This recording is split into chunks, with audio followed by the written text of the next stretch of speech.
So, good morning everybody, and welcome.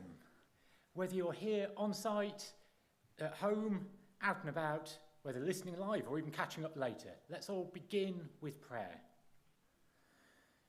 Dear Lord, I pray that we would hear your voice today.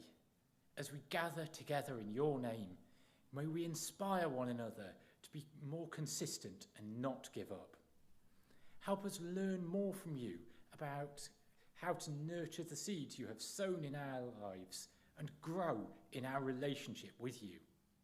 Using that knowledge, may we go where you are calling us, sowing the right seeds in our own lives and in the lives of those around us. Amen. So, has everybody been in training since last week? Who here is ready to run up a mountain with Claire? Anybody? No? Well, I guess, obviously, it does take a more than a few days of commitment to start being able to see those results. We have to keep training, and that's why today we're looking at not giving up. And our society is so often focused on taking what we want now, focusing on the immediate future, and certainly not on denying ourselves. In the series so far, we've been talking about choosing what you want most over what you want now.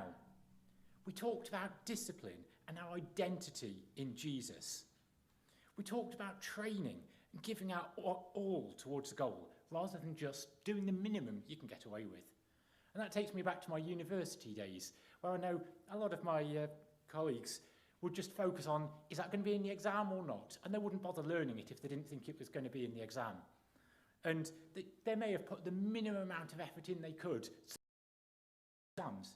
Sure, maybe they did pass the exams, but I don't think they got the highest grades. However, the people who put more in may have got those higher grades later. And also, there's a lot to be said for focusing on the extra interesting knowledge that you're missing out on by putting the minimum in. And that information might turn out to be useful later on.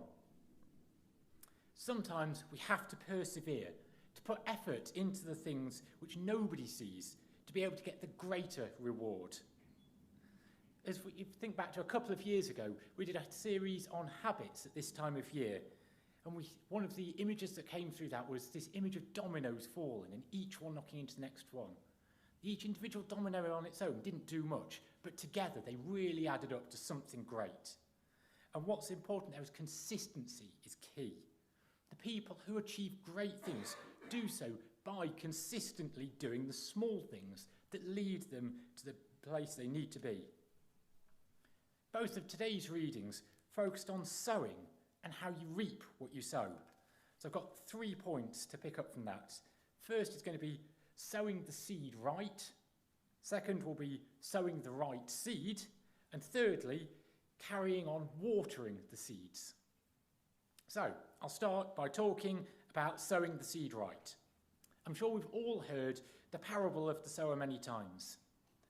The farmer had to try several times to get the seed to land in the right place. I imagine a pathway running through a field, and the farmer's prepared some of the ground ready. There may have been the shallow or rocky ground further off from the path. There had been the ground he hadn't prepared very well that still had weeds in it. There would have been the rich, fertile soil ready to go. He may not even have been able to see which was which if some of the rocks and the thorns were below the ground. Now, I imagine him starting off, grabbing a handful of seed and going, right, I'm going to sow it, and just dropping it at his feet, not really trying very hard.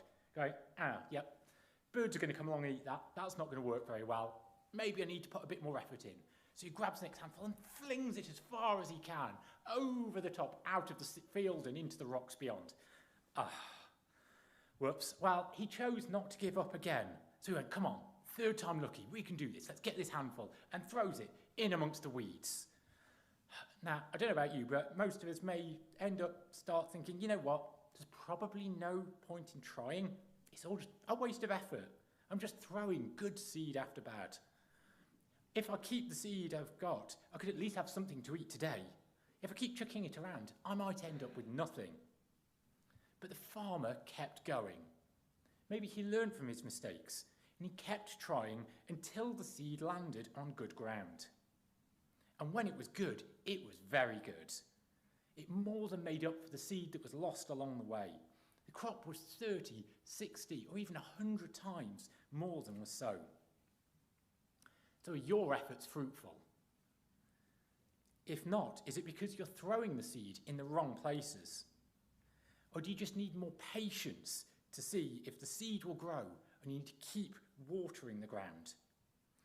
The seed which landed on the good ground took longer to get started than seed which landed on the shallow ground. But when it finally did take root, it really started to do something special.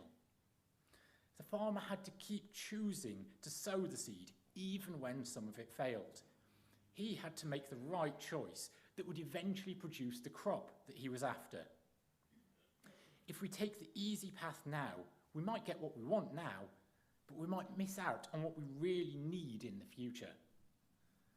There will always be good times and bad times in our lives. That takes me back to Genesis 41, when Joseph was in Egypt advising Pharaoh. And Pharaoh was given the vision of 7 good years followed by 7 bad years. Now, the Egyptians could have chosen just to enjoy those 7 years of plenty, like all of the people in the nations around them, stop putting as much effort into harvesting. But then they would have been in real trouble when those 7 bad years came along later. They chose to keep working hard, storing things up ready for the bad times. Just like the farmer sowing the seed in today's parable in the good ground, harvesting 30 to 100 times more than he started with, we should all remember that we reap more than we sow, whatever it is that we choose to sow, good or bad. Which then leads on to my second point. What are you sowing the right seed? And this is picked up in the reading from Galatians. It said in verse 7 that we reap what we sow. Paul is trying to instill in the Galatians the cause and effect nature of their actions. Personally, I have times when I know what I really should be doing, but may not get round to it. Quite often, when I've got a few minutes to spare or just need a bit of downtime, I could pick up my Bible and read it. I could pray, but all too often, I get my phone out, scroll the internet, play a game on my phone, whatever it might be. Each one of these times I do it, it's just a one-off, it's a small thing, it doesn't do much. Sometimes it's not even really a decision to do it, it's just a habit I've got into. But over time it adds up, and it's a symptom of me not being very good at focusing on what's truly important. It's a failure of discipline on my part. And at times I know I have a tendency on focusing on what's urgent rather than what's important. You may have heard the quote that if it weren't for the last minute, nothing would ever get done. Now, I know I'm often guilty of this. When there's nothing urgent to do, I can be lazy or just choose to do something to please myself. I really need to read verses 7 to 8 from Galatians 6 more often. People harvest only what they plant. If they plant to satisfy their sinful selves will bring them ruin. But if they plant to please the Spirit, they will receive eternal life from the Spirit. And I know I waste far too much of my time on unimportant things. I don't know about any of the rest of you. Now, I'm not suggesting we shouldn't take time to rest and relax. The fact is that one of the 10 Commandments says we should keep the Sabbath holy. And even God rested on the 7th day. It shows how important this is. If anything, we should get better at doing this properly. But it is important that we all consider the effects of our actions and whether we're truly doing them for ourselves or for God. The first part of verse 7 from the Galatians 6 points out that we cannot cheat God. We have accountability to our omniscient Creator. He sees all that we do and why we do it. We all have responsibilities for our actions, seen and unseen. As it says in Matthew 6, we should give to the needy in secret. God sees all that is done. He sees the good and the bad, the times we choose to love our neighbour and the times we choose not to.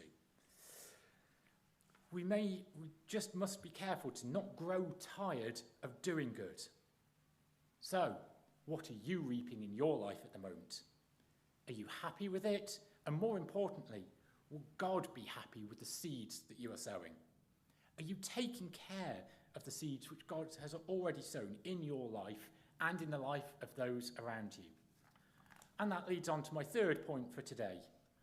Are you still watering the seed, or have you given up? Sometimes we will not see the effects of our decisions until much later. Verse 9 of our reading today said, "Let us not become weary in doing good, for at the proper time we will reap a harvest if we do not give up."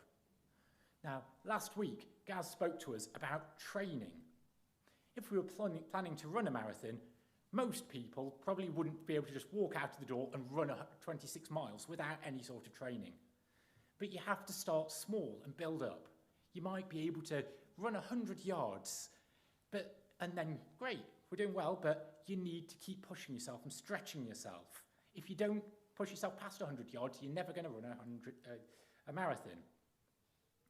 And as you push yourself and learn as you go, just don't take those seeds and keep dropping them at your feet or intentionally throwing them among the rocks and thorns. But also, don't give up if you don't get there overnight. With God's help, you'll be amazed at what you can do. Now, personally, I looked in the mirror and didn't really like what I saw. Whilst there are things that I may not be able to change, I decided it would be a good starting point to do a few push-ups. And at first, I could do a handful. Great.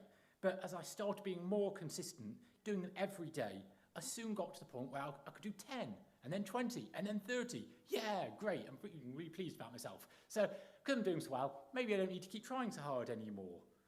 I'm a bit too busy today. I'm feeling tired.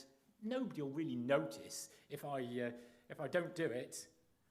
But I soon started to notice that the number of push-ups that I could do was dropping back off again. I could only do 10. I realised I needed to be more consistent and carry on, and I soon built back up to 30 and on from there. I'm using exercise as an example of this because it's something you can measure easily by numbers, but the same might apply to anything we might try to do. Musicians have told me in the past that if you want to be really good at playing a musical instrument, you have to practice every single day. If you miss one day of playing, you will be able to tell the difference. If you miss 2 days of playing, other musicians around you will be able to tell. And if you miss 3 days, everyone will be able to tell. And of course, the same applies to our spiritual lives. Are there spiritual practices or disciplines that you've been called to observe? Are there other seeds in your life that God has sown there and you may have forgotten? As we were just singing during communion, we need to hold on. God won't leave us or forsake us. There are all sorts of good things that we could do that have fallen by the wayside.